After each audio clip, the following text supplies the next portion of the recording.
This is Christian Farmer at Strategic Trade Group, and this is your end of day market recap for Thursday, August 14th. We've got one more day to go. Clearly, we had a little bit of volatility creep into the market today with a very odd PPI report. We'll talk a little bit about that. Maybe I want to bring that up for the screen so that you can see that. But let's go over the price action since I have this Excel spreadsheet up first. Basically, what we saw today was an initial knee-jerk reaction to it, but I have to say we really didn't see that much of a pickup in volatility today. We saw the VIX jump up to about like a little bit higher than a 15, and then kind of come back in and a little bit of a choppiness type day. The small caps underperformed for the day, but they finished well off the day's lows. They were down about 2% for the day. They filled the gap from yesterday. I'll go over that chart in just a second, and maybe that needed to be done. And since that happened, they rebounded quite nicely. Very interesting to see. I wish I had more information for you on this. Why the PPI report was worse than expected or so hot.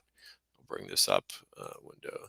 And I don't know. I don't know why core service, like the services part of the PPI, jumped so high, but that's a very large jump.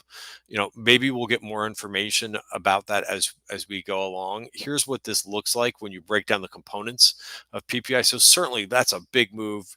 Tariff most likely impacted this decently, but you could see right here it was the services that was basically the culprit there, rising 0.7%. Really hot. We saw that with the other day too, with the CPI report, that I believe that the services were up more than the goods. So it appears that this is margin affecting. And you're starting to see, like, one of the names that were just reported after the close today was Applied Materials, which mentioned uncertainty about trade. So maybe some of this is starting to filter in. We haven't really seen too much of that yet, but maybe we're starting to see this now. Let me just go back to this one more time here. I'm going to stop sharing the screen. And I'm going to bring up the spreadsheet just to kind of show you what areas did well today. The semiconductors rebounded. They actually finished up 0.2 of a percentage point. Now that might change a bit because there's a few of them down based on Applied Materials and their guidance being very soft. Biotech came back as well. The home builders still finished down 1.5% for the day, but they were one of the biggest areas that came back. Again, this column in here gives you a sense of what happened after the open, what areas were bought. So it was some of those areas that were strong yesterday that had the biggest move back. Also, I think the communications were in here too, or at least they did pretty decently. That's XLC. Here it is right here. It did okay. Up a half a percent. Was not one of the biggest moves, but decently there. Let's go decently in the earlier of the day, I should say. Let's go to let's hit the charts here, and I'm going to stop sharing, and I'll go over some names.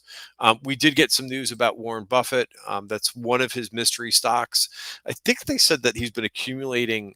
There was a mystery stock for the last couple quarters. So UNH is catching a nice bid on this. If you're long, maybe that's something that you want to be selling into. Remember that this stuff has happened in the past, but obviously when Buffett takes a position, it usually means a little bit more than the average person. But I believe Appaloosa also increased. They already had a position in UNH, and they increased it. So VPOC being taken out here. Next one up would be 302. Let's just look at this, at what this would looks like. So here's your movement, and that gets you to basically right back into here before that last big drop. And I guess the final drop after earnings. So that's UNH. You're probably going to hear quite a bit about that. I also want to cover down here, this box down here, which gives you a sense of like what the internals were for the day. They closed better than the low of the day. There was about 19%, 18% up volume, which is really not good. 82% down volume, but it did get better as the day wore on, so that the up volume increased to about 28, 29%. So still not very good. And a lot of that is the small caps. Let's just hit up the indices. Let's do Nucor next, because that was the other stake that Buffett made. Buffett and team made. That goes right up to the VPOCs here at 155 for Nucor. So let's take a look at these indices, and I'm going to bring up the both. We're going to go through these and look at both the daily chart. So anything changing here in the trend? Not so much. And I did not do an end of day video yesterday, but you could see like one of the things. Sorry for why this is taking so long to zoom in on, but one of the things I noted yesterday was that the price got a little bit of extended above the 5-day moving average. So we're still making new highs here. This is a closing, well, very close to a closing same around the same price as yesterday because SPY finished essentially flat for the day. But we're still moving here above the 5 and the 20-day moving average. So I was talking about this earlier with in the trading room today, in my trading room, about, I get it. At this point, there's a lot of people who are saying, this is crazy. Why isn't the market going down at this point? I don't have the answer for you, but what I know is basically, as long as I've been for as long as I've been doing this for, I've noted or basically have tried to just be on the right side of the market and to not always second guess every little thing that goes on in the market. There's been traders that I've seen been doing that for like the last 2 or 3 months, saying we shouldn't be going higher. And the harder that you, whether we're going down or up, the more that you second guess what's going on here and don't pay attention to the price action, I think the more detrimental it is. Some people call themselves technical traders and then they don't use the technicals to keep them in positions. Really, for me, the technicals and what I use is the MarketWebs value area is basically just a roadmap to say whether I'm right or wrong. And that's basically what I try to do, is just be on the right side of the market, and also go through and look for different things like different themes that are going on in the market. That helps to kind of understand things. But eventually we are not going to go higher, right? Eventually we're going to pause, but trying to predict exactly when that is, we try to look at seasonality for some clues about that too. But I just see so many people struggling a little bit with this market because they're just thinking that they're looking for something that's going to cause the market to fall, and they're being pessimistic, right? And if you've been an investor for the over the long term, you know that you have to be somewhat optimistic, right? You can't come in every day and be pessimistic. Now, you could worry about the downside and you can think about what could cause us to move lower and being prepared for those kind of things and being clever. But you can't come in every day and think that and be pessimistic. It's just not going to work. Unless we're in a bear market. And right now, it is what it is. We're in a bull market. You could try to guess when we're going to see a bear market again or what's going to cause that. But for now, we're moving above all these moving averages, right? And again, we did get a little bit extended here with the Qs getting a little bit ahead of themselves and coming right back into this 5-day moving average. But this dip got bought aggressively and we're out to basically very close to new highs. Let's go over IWM. But again, the reason why I bring these things up and kind of share a little bit of that, because again, I just noticed that so many people are struggling with this market. They're looking for something that is going to say that is going to bring the market lower, or they're um, they're they're basically citing the wall of worry, saying, "Oh, this is bad or that's bad," right? But I tell you, the more energy that you waste on these things, I think the harder it's going to be for you as a trader. Here's what I was referring to about the gap fill. This was a gap up in IWM on the CPI report. Notice that we kind of came in and filled that gap. Also, if you want to look at the 1 hour chart here in IWM, notice that we kind of came in here to this 200 period moving average on the 1 hour chart and we bounced from here. So all in all, I don't know if the small caps are going to want to keep going here, but for now, I would say what you can do is you could be long versus the top of the value area. right? It took a while, right? This is the other thing too, for especially for the small caps.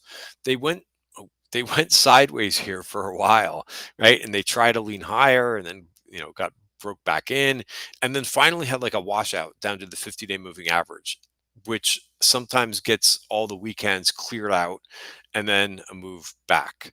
I'm going to go over a couple things here. I'm going to start with Robinhood because that's a stock that I've been in. I've talked about this on Twitter the other day.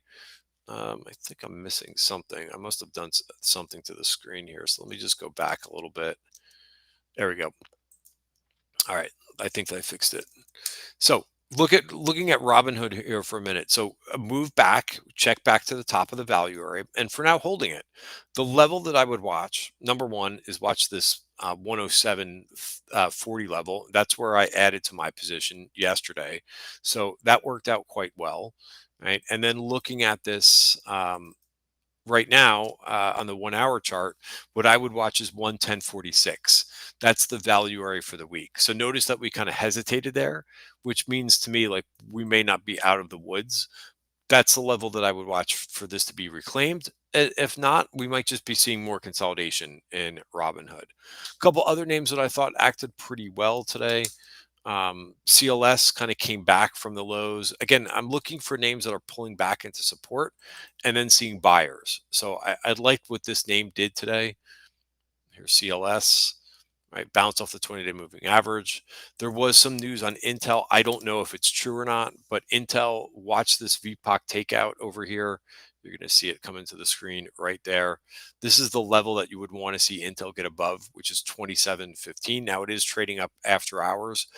Like I said, I did get involved at this late in the day, but that's what I would be watching here for Intel to see if this gets above this 27.15 level and maybe gets out of this base. When you look at the weekly chart, it actually has got a nice little base going on here in Intel. Intel is not normally a name that I would go after, but hey, if the US government is going to take some type of a stake in the name, then sure, I'm going to be a part of that. That's worked very well when we've talked about the government getting involved in the cryptos, the government getting involved in, mention or not getting involved, but mentioning that there's going to be nuclear projects, mentioning that there's going to be rare earth projects, right? That has worked pretty darn well for some names. Um, what else did I want to go over here for today? Um, just to look at some of the bigger names. Google also did okay today. A little bit of a dip yesterday, got bought. Floor and Decor, which is a name that I got long yesterday. I took a target in it yesterday and I added back to it. I got a couple questions about Wayfair. Right. Wayfair also had a nice day yesterday. Notice it finished up on the day.